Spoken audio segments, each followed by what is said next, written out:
You are listening to the Two and Out CFL podcast, a proud member of the Canadian Football Podcast Network. It's Travis Currah and Sheldon Jones, the Two and Out CFL podcast, as we're getting you set for semifinal weekend in the Canadian Football League. The Grey Cup playoffs are here. Sheldon, the last time the Lions and the Riders played in the West semifinal was 2013. About 30 degrees colder than this Saturday's forecast. So that's a welcome sight, I would say. Yes. I didn't know it was going to be quite that warm, so I'm glad to hear that the forecast has changed, and that is exciting. Last week it wasn't too bad, but got a little bit chilly near the end, especially with how boring the game was. So this game will be a little bit better. it was pretty cool in Edmonton as well. At least the game was entertaining. But this week in Regina, it looks like a high of 10. The long range forecast in the West Final is like in that range as well in Winnipeg. So I don't know what's going on. I guess I'll take it, but come on, we got to get some snow on the field here, man. Let's toughen it up. Although that might scare the fickle fan base in Saskatchewan from showing up, right, Sheldon? Yeah. What fan base? I thought it's dead. Yeah, Rider Pride is on life support. That's the word on Twitter these days, but. I do think there have been many times when fans all over Western Canada were casting stones at a certain fan base or fan bases out east.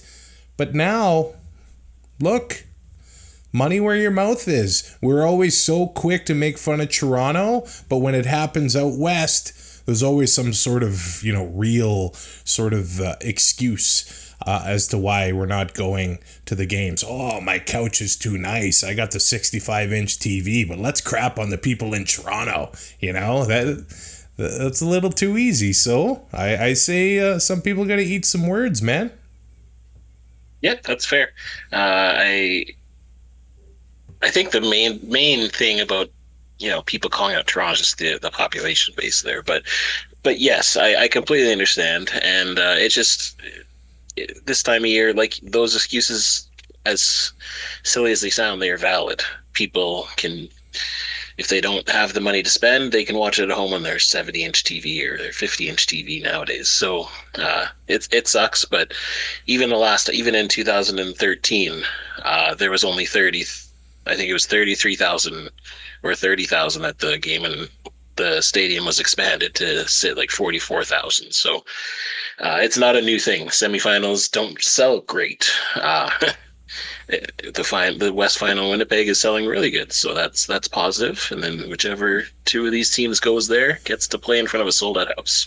Yeah, that West semifinal, obviously it was really cold, but it was the lowest attended game of 2013 for the Riders. Man, I'm thankful I went. It was pretty tough. I lived in Saskatchewan at the time. I don't think my feet probably thawed out until the next morning, but it was rough. You're right. The excuses are valid, but let's cool it with making fun of other teams and things like that. Everybody's got valid excuses. Everybody's got priorities. Life is expensive, and we can all enjoy it here together on the show as we get ready for football. I do have a bone to pick with People Magazine, though, Sheldon.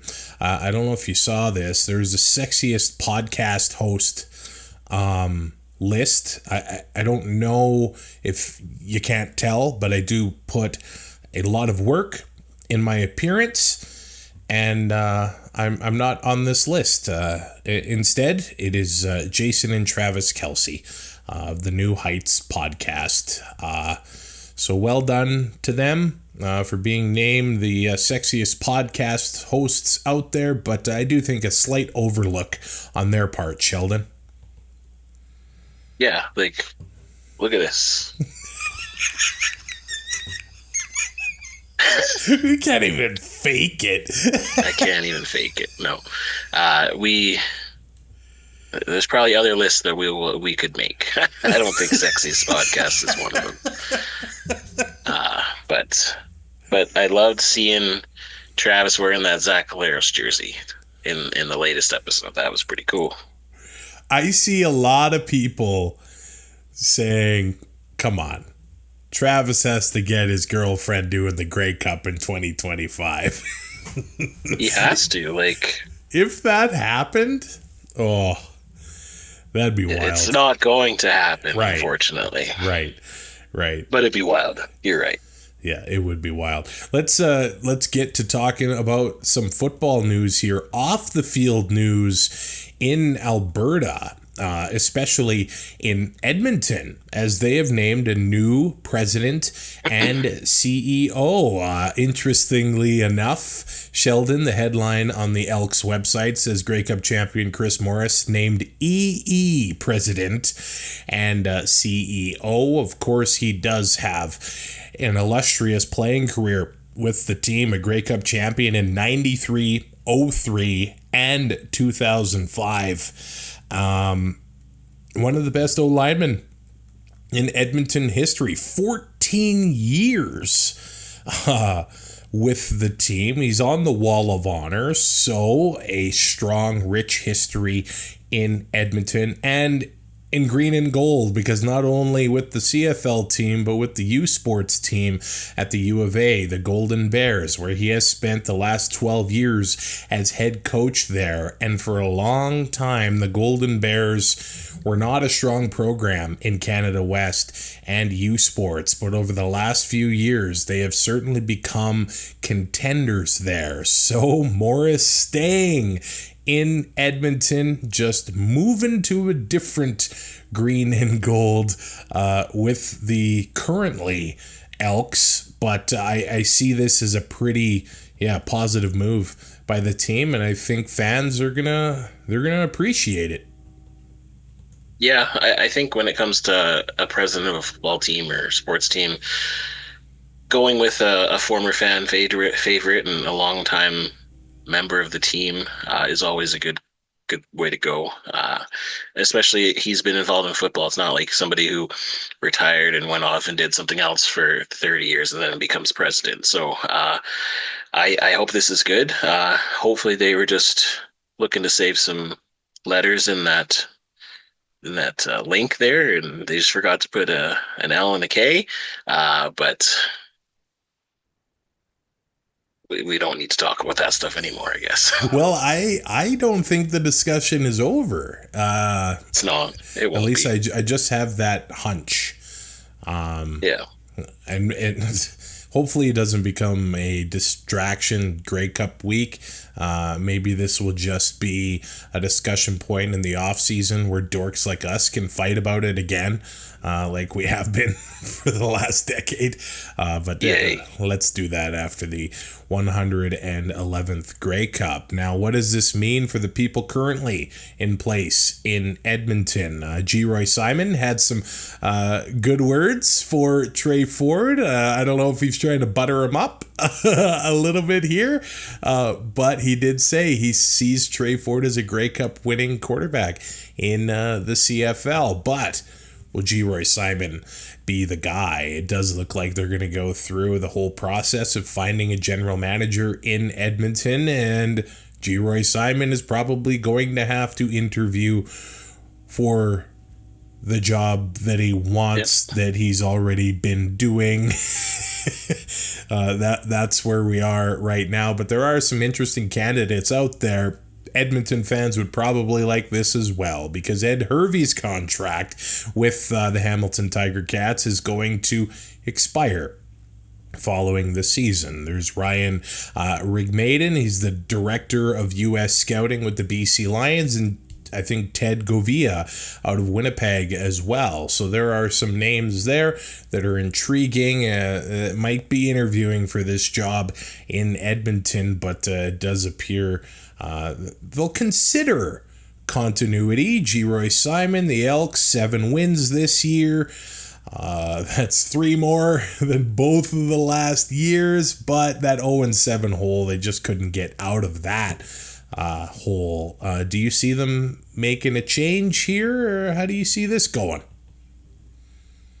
I don't know. It's tough to say. Like, I don't know if they did enough, but I also don't know if they didn't do enough. Like, I just, it's tough when they started with the hole that they started with. It's with virtually no chance of making the playoffs. It's tough to see, but you know, south of Edmonton, some other news hit, so there could be some potential head coaching candidates free now. So I'm not sure. It all depends on what they do with GM. If they stick with G. Roy, I think it's very likely that he'll stick with Jarius, but uh, we'll just have to see what Morris does.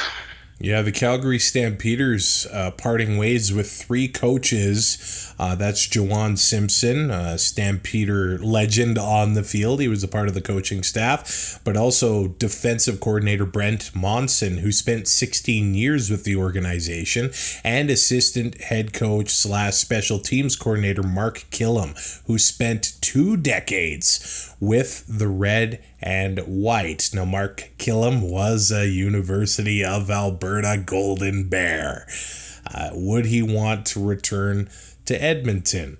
It seems like a likely fit and a likely destination for his services. But now the Stamps, let's stick with them for a little while.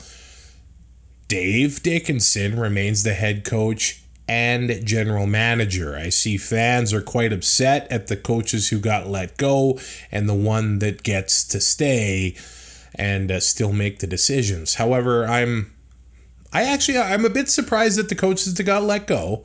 I'm not surprised that Dickinson is staying on as coach and GM. Maybe you would have liked to have seen, one of the roles come off as he just does the general manager work or something like that. But I don't think Monson and Gillum are going to be without a job for very long. No, I don't think so either. I know earlier or before the season when Corey Mace was looking to round out his staff, he asked permission to speak to Killam and was denied. So if he doesn't have another opportunity, maybe at the end of the season, Corey Mace looks his way again. And Monson, he's been a very good defensive coordinator, and he just maybe didn't have the correct tools, I don't think, this year, and injuries and all that. But there had to be scapegoats, and these are the ones who Dave chose. Yeah, it'll be interesting to see how the Stamps handle this, because I guess historically, if you want to call it that, they've always gone within, bringing guys up and moving them up. We'll see if they'll do that this time around. Are they going to look outside the organization to kind of get some new perspectives into that coaching room, or what's Dave going to do? A lot of people are speculating that it's a bit of a power struggle there, and things have kind of gone sour with the locker room and things like that. But Dave's going to get a chance to right the ship. And in the CFL, it's such an interesting league because fans expect that you're going to be able to fix it in 4 months. Like there isn't much patience going on. Like you got to fix it in one off season, or we're going to send you packing. So the pressure is on Dave Dickinson in Calgary.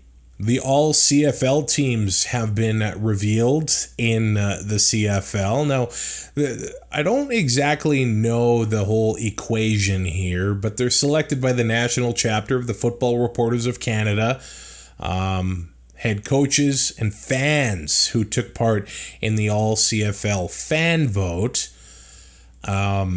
which is interesting. Now, 9 riders are on the list. They lead the league, so I don't know if the fan vote decides a lot of the stuff. You know what? Yeah. You know what I'm saying? Interestingly, out of the East, 24, obviously all CFL out of the East Division, 6 from each: the Ticats, the RedBlacks, the Elks, and the Argos. So pretty even there. But the Riders kind of dominating here. I'll note Willie Jefferson. 7 straight years. What a run this guy has had. What a career he continues to have in the Canadian Football League. Yes, and the audacity that I saw on Twitter today when somebody, and I want to call him out here because he deserves it. I think his name is That Football Guy. He said that Willie Jefferson is the most overrated player in CFL history. And said because he hasn't got over 12 sacks in a season. You're not watching Give me a break. That football guy. No. Here, yeah, whatever his name is, it's not. Yeah, no. That made me so mad because Willie Jefferson is probably one of the best players of the past 10 years. Arguably, top 10 all time, probably, of a defensive lineman. Well, and how can a D lineman have that many knockdowns? That's actually crazy. The amount of knockdowns he gets. 67 knockdowns in his career. That's insane. Yeah. We could get to a very sacks. Nice number. Oh, we could have the double nice during these playoffs. We could. Just takes a sip of the water. I love it. Is that water? No. Diet Coke? Okay. Of course. It's delicious. It's not, but I hope you're happy. Incredibly. Trevor Harris, the quarterback for the West, and Bo Levi Mitchell, the quarterback for the East here. I guess if Trey Ford played a full season, if Vernon Adams Jr. played a full season, man, Caleros. Very, very interesting there, I would say. But yeah, I don't know how much the fan voted. It might be 10%, I don't know, whatever formula they come up with. But lots of riders in there, man. Lots of riders, that's for sure. Including Logan Ferland, the most outstanding offensive lineman pick by Mr. Sheldon Jones, and George, the old man shouting at clouds, in the 2-and-out mailbag at 2andout.ca. Well, we ready to talk about the games? Special teams. Roland Milligan. Oh, he got special teams. Wow. And linebacker. So he's a double all CFL. Now that's impressive, actually. Most outstanding, you might say. Most outstanding. We ready to talk about the games? Oh, no, not yet. We are. Oh, well, the finalists, by the time people start listening to this, the finalists for the awards should be announced tomorrow, I believe. Yeah. So it'll be interesting to see who that is. It absolutely will be. We'll start with the East semifinal as the Toronto Argonauts are home to the Ottawa RedBlacks. Both teams split their matchups this year. And I believe they were actually both with Chad Kelly. It's not like Ottawa played Toronto early on, but when Chad Kelly came back into the lineup, a bit of a slow start for the Argos, and now they're rolling. They're basically going full speed, especially that defense. The momentum they've been gaining over the past few weeks, this is going to be a tough task for the Ottawa RedBlacks. Now, Dave Naylor does his Dropping Back with Dave feature at tsn.ca. And I don't know if you saw this, but the last time Ottawa and Toronto have had a playoff matchup is 1990. Since then, Toronto has won 7 Grey Cups. Ottawa has folded twice. Just doing the math in my head. That's crazy. Ottawa's last Grey Cup win was in Toronto. Toronto's last Grey Cup win was in Regina, but they did win one in Ottawa. So this is, I think it's crazy that these two teams haven't played in the playoffs for that long.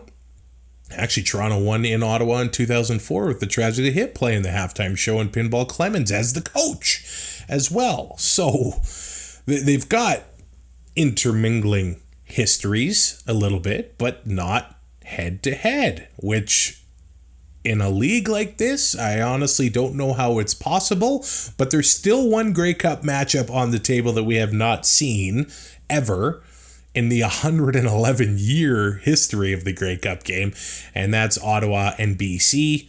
Will it happen? 2 third-place teams going head-to-head in the Grey Cup?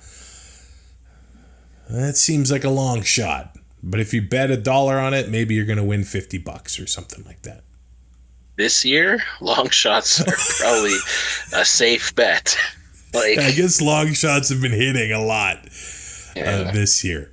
Now, what stands out to me is that Ottawa's 2-7 on the road, and Toronto is 7-2 at home. That just sticks out like a sore thumb to me here. I think the atmosphere at BMO is going to be rocking, and it's going to be tough for those RedBlacks to overcome there. I agree, but we also had this discussion, halfway through the season when Ottawa was winless on the road and Calgary was unbeaten at home, and Ottawa went into Calgary and beat them at home. So I think, plus with just the fact of how well Ottawa started as opposed to kind of where everyone thought they were going to be, I wouldn't count the RedBlacks out. However, they're in tough just because of how good Toronto has been playing. Chad Kelly is back to where he was, and he's obviously going to be looking to have a better performance this year in the playoffs as opposed to last year. Yeah, this is his first playoff game since that East final against the Montreal Alouettes. And was it 6 interceptions? Definitely a rough one, to say the very least. There's a few things that stick out to me as far as the stats go with the RedBlacks. And I know looking at the stats is sometimes a fool's errand, but the RedBlacks are last in the CFL in rushing. They're second last in the league in turnover ratio, second last in time of possession, and second last in second down conversions. Now, the rushing being last in the league and the second down conversions, they probably go hand in hand, because if you're not getting good gains on first down, which most teams will be running on, it's difficult to convert those second downs on a regular basis. But that turnover ratio actually really surprised me with the RedBlacks, because I thought Drew Brown, he's done okay protecting the ball interception-wise. Touchdown to interception ratio is 18-10. That's not bad, at least I would say, for a rookie quarterback, but that's also another thing. A rookie going into his very first playoff game with Bob Dice, a head coach for the first time in a playoff game. The discipline issues that they've experienced over the last few weeks, going into Toronto, an atmosphere like that, they're going to have their head on their shoulders, man. Be disciplined and take care of the football and not take stupid penalties. That sounds obvious and cliche, but it has what the RedBlacks have struggled with over the last few weeks here. Yeah, and going into the playoffs, again, it's cliche, but the team that makes the fewest mistakes is going to be the team that wins. And so Ottawa needs to play almost perfect, just because it's going to be crazy loud in there. The Toronto fans banging those metal seats, it gets loud in there, and it's going to be full. Like I think the last I saw was over 24 sold, I think. So it should be pretty raucous in there, and they're looking to get back to that Grey Cup after the disappointment last year in the East Final. That being said, Drew Brown has looked good in a couple games against the Argos this year. 749 yards passing, 5 touchdowns, and 1 interception. So Drew Brown is, now that he's completely healthy, the last 2 weeks of the season, 845 yards passing, 7 TDs, 2 interceptions. He's going to need to play like that if they're going to want to come out of Toronto with a victory here. And the good news for Drew Brown and the RedBlacks is that the Argos give up passing yards. they're actually second last in the league when it comes to passing yards against. So if the RedBlacks are able to move the ball that way and finish drives, we don't need 7 field goals from Lewis Ward. The RedBlacks don't need that. They need to put it into the end zone. And of course, they've got the talent to do it with Ackland and Rhymes and Pimpleton and now Justin Hardy. He had last week off, making sure he's 100% healthy. But can the defense get the stops that they need from this Toronto Argonaut team? You know that Kadeem Carey is going to be rested after having last week off as well. But even if Kadeem Carey needs some plays off, they've got McMahon, they've got Adeboboye, and you know those Argos are going to be playing playoff style football. It's going to be a very physical game. And if they're not going to be able to stop the run, Ottawa, I think Toronto's probably, no pun intended, run away with this thing. Yeah, the key to beating Chad Kelly is to get in his head and to get him to overthink and just try too hard. And if Kadeem Carey or any of the other two have any success and Ottawa isn't able to pressure the quarterback, it's going to be a long day for them. Yeah, getting after the quarterback, of course, essential for either team. And I look at Chad Kelly's games this year. Now, I know Ottawa's turnover ratio not the most favorable, but they did pick Chad Kelly off 4 times in week 14 at the same time. I think the Argos got away from themselves a little bit.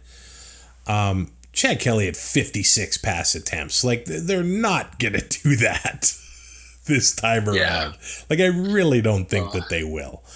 Well, yeah, that game started out crazy because I think there was the pick 6 on it was the first or second possession. And, but again, that's what Ottawa has to do if they have a chance here. They have to force Toronto to make mistakes and capitalize on them. So, yeah, Kelly threw for 463 yards that game. But when they played again in week 20, Chad Kelly, 331 yards, 3 TDs, no interceptions in that one. Do you think the RedBlacks will be watching the fourth quarter of that game? Just saying, hey, we put 25 points on them in one quarter. As much as the Argos want to forget that one, that might be lingering in their mind a little bit too. Yeah, no, I think that it's a very good point that they may be in their head on that, but who knows? I think this is going to actually be a way better matchup than everyone thinks it's going to be. I do think that hopefully Bob Dice does have that discipline issue taken care of, just so that there's not a bunch of orange on the field and we get to see a good game. Did you know the Ottawa RedBlacks have never played a road playoff game other than the Grey Cup as the RedBlacks? No, I did not know that, but it makes sense. They haven't been to the playoffs very often. And if they do, I guess they host the East Final. Yeah. This is wild. There's a lot of weird stuff. The fact that these teams haven't played, 1990, I say that for Bomber fans, it used to probably be a nightmarish number, but now they're like, it's not so bad. That was a good year, and the last half decade has been good too. But yeah, the Sky Dome was still looked at as a pretty cool facility back then. That's how long ago it was. Let's go to the West semifinal in Regina, as the Roughriders will be wearing their obsidian jerseys, hosting the BC Lions in this one. Are you confident, Sheldon, in the green and white in this one? I'm not confident. I think I have a good feeling, but I'm not confident. If Nathan Rourke was starting, I think I would be confident. But I think I'm a little bit more weary of Vernon Adams, even though I think, Saskatchewan's actually matched up pretty good against him the last couple of years. But they did beat us early in the season with him. But I think that game was actually a little bit closer than it ended up being. But I just think that the way that the whole team plays with VA in there is just different, and they're just more fired up. And I think they have more of a, unfinished business and a desire to finish this for him, since, the situation that happened there. So a little bit more scary, him coming in here. There's some interesting stats regarding this matchup as well. The BC Lions haven't won a road playoff game since 2009, and that was actually the East semifinal in Hamilton. Now, the last time the Lions won a road playoff game in the Western playoffs was 2008. It was against the Saskatchewan Roughriders. The Lions were 11-7 in third place that year, which is quite interesting. There were a couple teams struggling in the East. 2008, was that the broken leg year in Riderville? Yeah. It was somewhere in that era, but anyway. Yeah. 10-8, Edmonton was last in the West in 2008. Yeah. This year, that'd give you a home playoff game. I know. That's pretty wild. Corey Mace's first game, our first playoff game as head coach of the Saskatchewan Roughriders. They started kind of struggling in the middle of the season, but turned it around. Was the turning point when he walked out on practice and said, you guys can go figure it out? Yeah, I think so. I think that, and then they started getting healthier piece by piece, but yeah. Yeah, if I look at the last time these teams played, or I should say with Vernon Adams Jr., because when Nathan Rourke played against the Lions, the Riders, the Lions were not good. They got smashed in that game.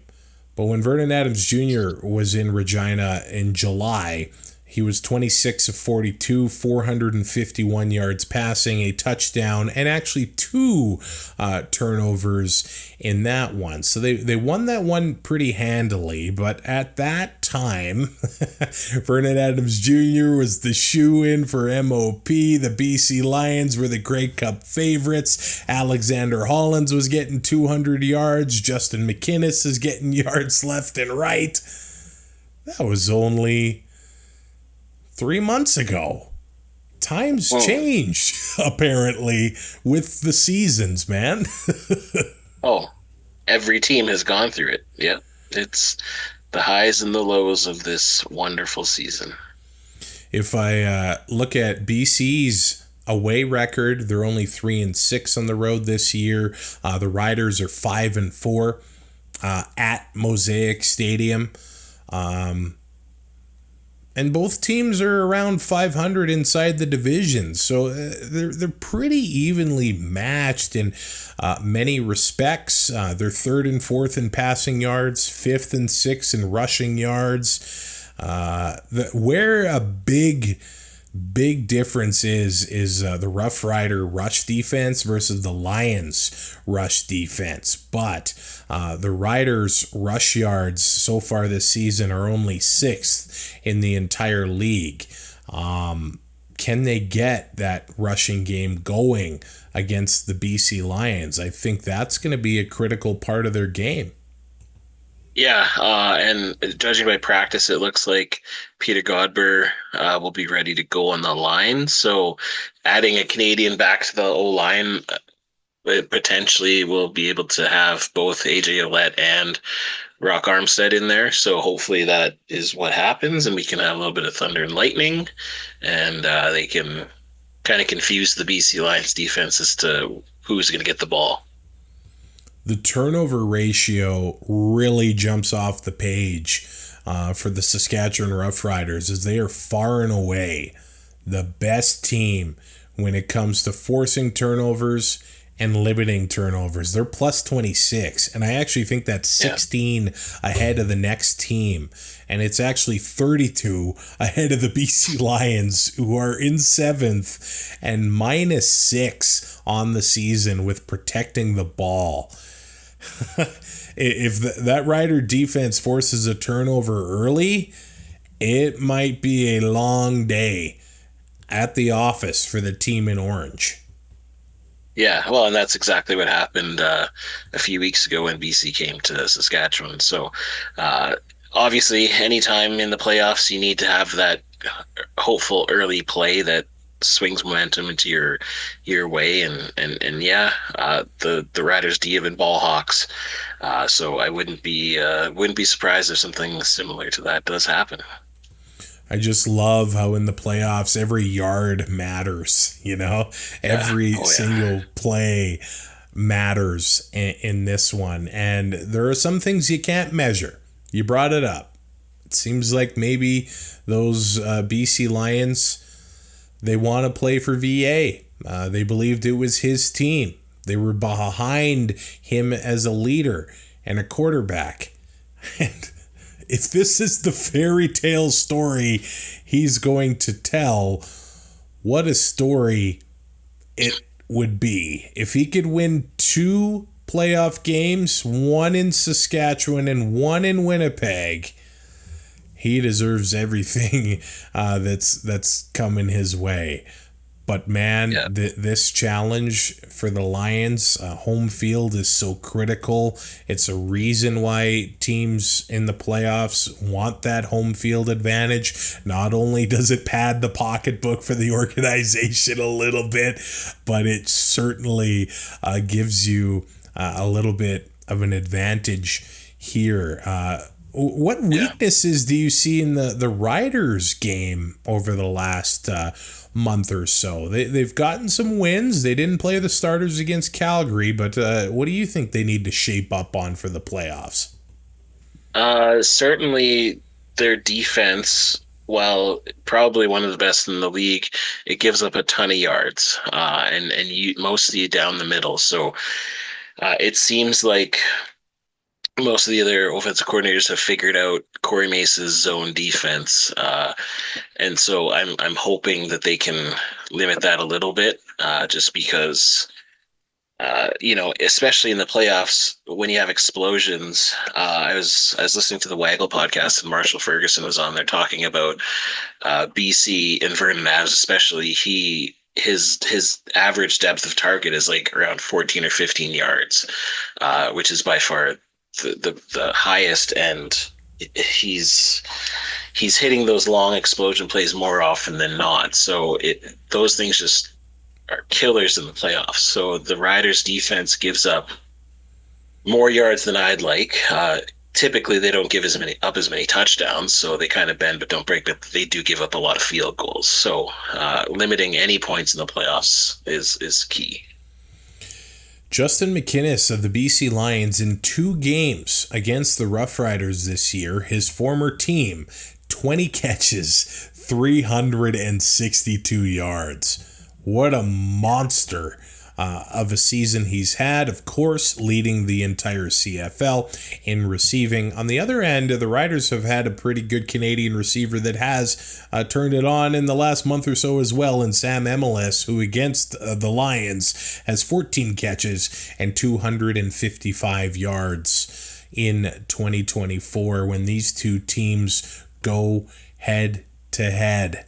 Saturday is going to be a fun one as the Grey Cup playoffs get underway. The road to the 111th Grey Cup in Vancouver.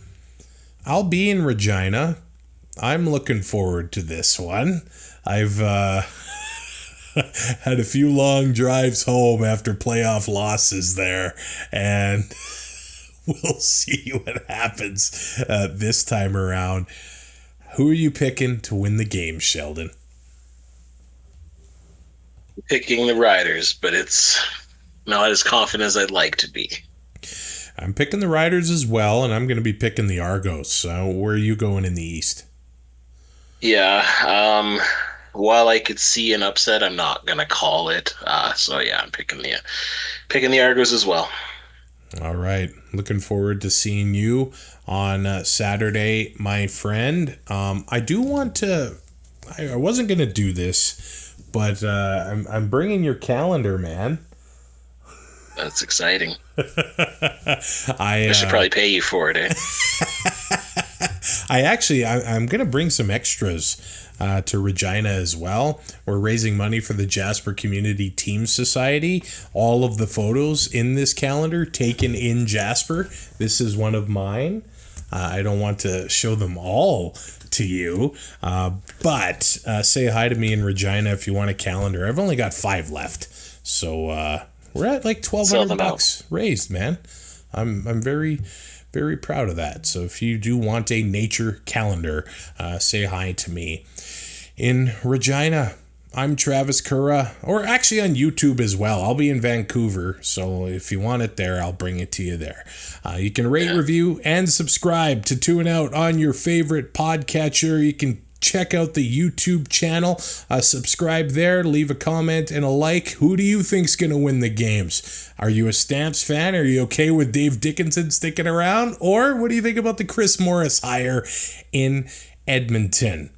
Oh, I get butterflies when I talk about the playoffs. Man, I love this so much. Only a few more episodes of the show before the season comes to a close. So go to twoandout.ca. You can check out the Patreon right into the show at the mailbag there. I'm Travis Currah. He is Sheldon Jones. We'll talk to you after the playoff games, after the weekend.